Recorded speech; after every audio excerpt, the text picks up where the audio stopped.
Asante sana Mr. Speaker. Almost Jakababa 1 hour. Mimi nitaenda na mada ya mwisho.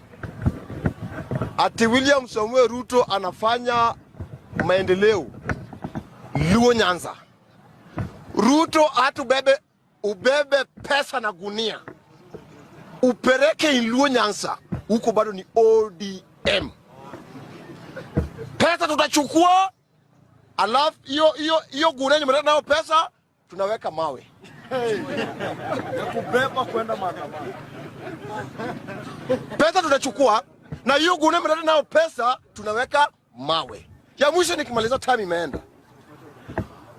Watu wa UDA, Ruto alisema bottom up. I think watu wa UDA wajasoma. Mtu wa UDA hajasoma. Ruto alisema bottom up. Yenye uko nayo anachukua, anaongeza wenye wako nayo. Bottom up. Ruto bado hajakuja up, iende up zaidi. Ndio alisema si uchawi, ni maombi. Saa hii maisha imepanda. Na sisi mimi kama Mosi naona bado iko chini. Ruto ongeza bado ikuwe juu. Ongeza ikuwe juu.